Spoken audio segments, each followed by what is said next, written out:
star people.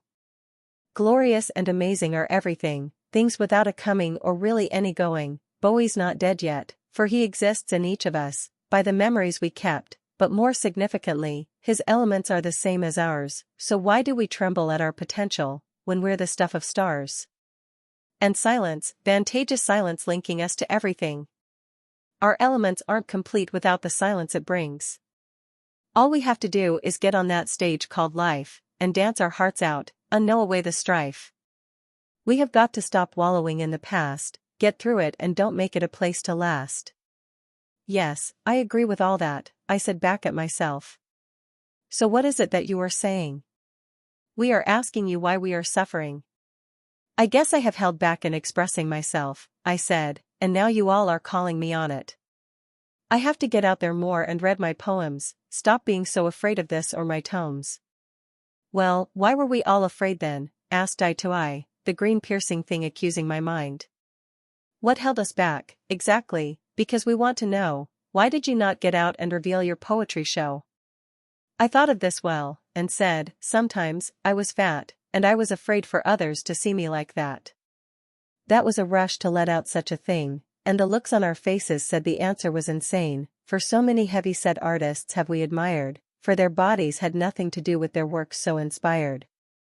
So, why was I vain, where did it come from? And then I remembered my mother saying, you have a huge bum. I remembered my ex calling me fat ass, how society slices overweight people with wordy cut glass. I thought of my sisters gaining weight and dying young. Diseases like diabetes scares me until my tongue goes numb, so when I ate too much I hid myself far underground, and stared at the scale, cried at the pounds. What else kept you from performing? I was asked. Well, I am afraid on stage, that sure has me tasked. When I was young I gave Bible talks, yet I never grew easy in front of a crowd. In fact, it seemed as though sometimes it got worse, as I got older, my self-image went adverse. I became so self-conscious and my legs shook, my body frightened itself by what it took, for me to get up on stage and speak to a crowd, in a church where few screw-ups were ever allowed. But, you know, now that I think of it, everyone always said that I did a great job, with the parts one felt dread. And, now you know we are all one, elements from distant, exploding suns. In the audience are all just extensions of you, come on babe, is this not true? Before I could answer she had 3 full fingers inside me, and she was breathing on my face ever so close and heavy. I said, is this not true? She screamed at me and I knew it was time to let these restrictions go forever. I had to allow myself to shake, be afraid and quiver. She removed my ball gag for I had to stand up to my fears with courage and strength, and stop keeping my destiny always at arm's length. So, I screamed back, spittle flying, yes it is true. It is my destiny, not my stillness that I am now buying. I shuddered as the wave hit and my oceans ran deep, current flooding the walls of the castle keep, and she stayed with me, letting me pant, contort and yell, finally putting her liquored lips to mine completed the spell. I surged and electrified and felt completely anew, and a smile broke across my horizon, a new flag, a sudden coup.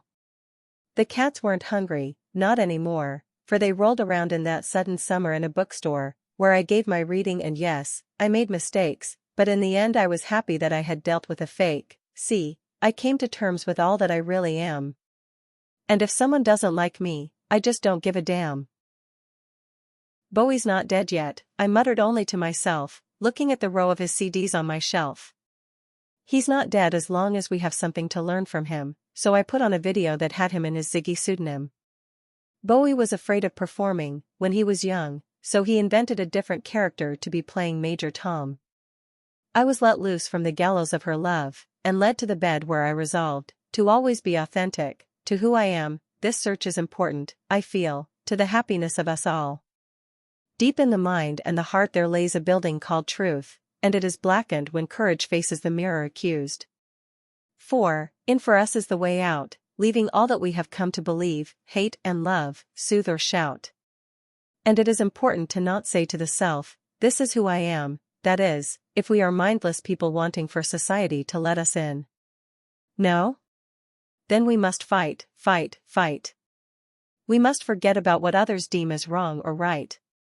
She came back in with another shot, and handed it to me, but I had enough thoughts now to occupy my time.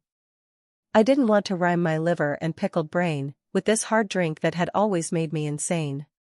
For, I had to admit, now and for all time, that drink and I don't always mix well, whether it be liquor or wine. I put the shot down on her nightstand and said, "Liquor makes me ill, and you know, I get pretty violent as well." She looked a bit alarmed, but I didn't care. Her sex had brought me to a place of inside there. I had to say my truth to her now, and was favored as her eyes mirrored my soul. Yes, I feel shocked at myself too, I thought, but it's okay because it was time to be honest and let my secrets out. But, maybe this woman wasn't the one I should tell, for she and I had only just met. But then, she said, "Tell me more about it." So, I said, "Well, I once tried to kill a man, was arrested on attempted murder. My case was thrown out because the guy I hurt was a former gang member. And I have had so many incidences of being drunk, and holding knives to people's throats, you know. Now, when I am not drinking I am usually quite sane, which, as you know, is better for an artist's brain. But, the fretwork of my life seems to be showing thus a pattern, like some kind of conceit to an unplucked cithern. It just rests there in the corner full of potential, ready to be used by dexterous fingers not dipped in alcohol. Such as my writing quill, my stock of ink, and talent as trickhorn, turned up to threes I hold them easily and with deftness, but add a bottle of drink and everything crashes.